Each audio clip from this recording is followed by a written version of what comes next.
Perkenalkan, nama saya Bintoko dengan nomor NIM 22478 dari kelas SKR. Pada kesempatan kali ini, saya akan menjelaskan tentang drone dan bagian-bagiannya. Sebelumnya, kita kenali dulu, apa itu drone? Drone adalah pesawat tanpa awak yang bisa terbang dengan dikendalikan dari jarak jauh dengan remote control atau komputer canggih. Pada awalnya, drone hanyalah sebuah fasilitas yang digunakan oleh pihak militer. Namun, kini semua orang bisa menggunakan untuk berbagai keperluan. Kemudian ini adalah bagian-bagian drone dan contohnya sebagai berikut. Pertama, frame. Frame berfungsi sebagai kerangka utama dari sebuah drone. Umumnya, kerangka drone terdiri dari dua jenis, yaitu kerangka 4 motor dan kerangka 6 motor. Pada jenis kerangka 4 motor, setiap motor saling berpasangan menyerupai tanda plus atau huruf X. Kedua, motor. Motor menjadi salah satu bagian dari drone yang sangat penting untuk mendorong rotasi baling-baling. Komponen inilah yang meningkatkan kualitas agar drone bisa terbang. Yang ketiga, baling-baling. Baling-baling akan bergerak atas dorongan dari motor. Kerjasama antar motor dan baling-baling inilah yang sangat penting untuk menerbangkan drone. Yang keempat, flight controller. Berfungsi untuk mengumpulkan sekaligus mengelola informasi terkait kecepatan, ketinggian, kemiringan, arah, dan hal lainnya, serta untuk mengontrol penerbangan drone agar tetap bisa berada dalam keadaan yang diharapkan. Yang kelima, remote control atau RC. Untuk mengendalikan drone 4 motor dibutuhkan pengendali jarak jauh menggunakan frekuensi radio. Nah, pengendali inilah yang dinamakan dengan radio controller. Yang keenam, electronic speed controller atau ERC.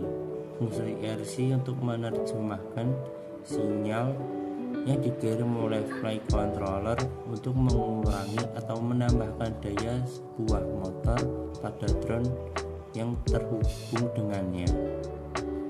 Yang ketujuh, baterai. Drone tentu tidak lengkap tanpa adanya baterai. Komponen ini berperan sebagai sumber daya bagi drone. Baterai memasok energi melalui kabel distribusi listrik. Yang kedelapan, kamera. Jika penggunaan drone difungsikan untuk mengambil video shooting, maka harus ada kamera yang melekat pada badan drone. Yang kesembilan, shock absorber.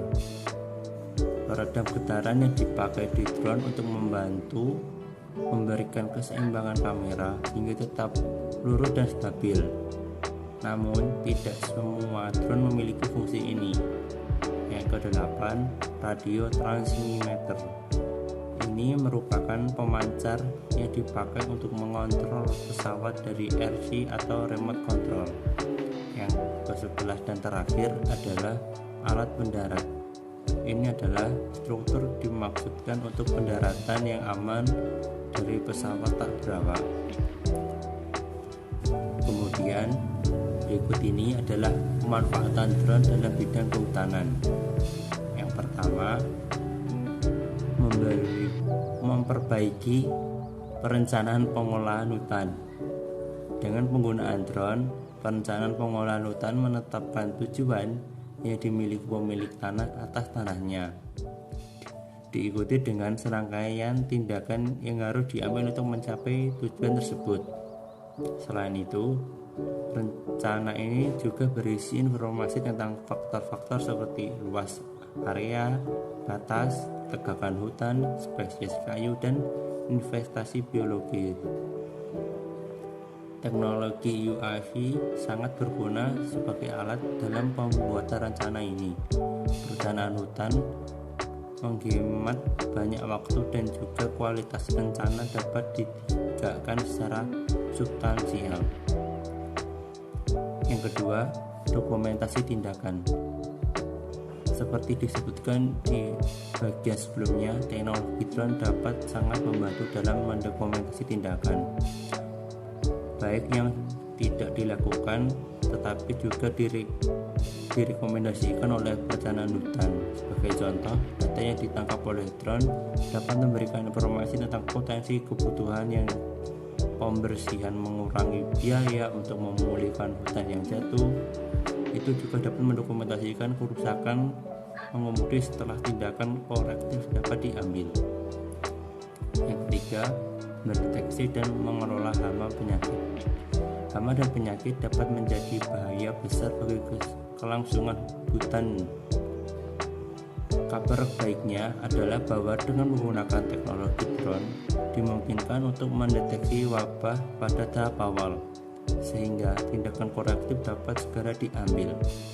Selain itu, dengan pengetahuan ini, pemilik tanah dapat mengambil tindakan pencegahan untuk melindungi hutan mereka dari serangan di masa depan. Dalam situasi ini, menguntungkan untuk melengkapi drone dengan kamera multidispeksial. Yang keempat, mengelola dan mencegah kebakaran hutan. Area aplikasi drone penting lainnya di bidang kehutanan, di mana area drone bahwa dapat menyelamatkan nyawa manusia. Adalah menangani kebakaran hutan, drone dapat membantu petugas pemadam kebakaran melacak jalur api dan mengidentifikasi lokasi dan identitas hotspot. Setelah kebakaran, menggunakan pesawat tak berawak adalah cara yang sangat efisien untuk menemukan hotspot yang tidak menyebabkan kebakaran lagi.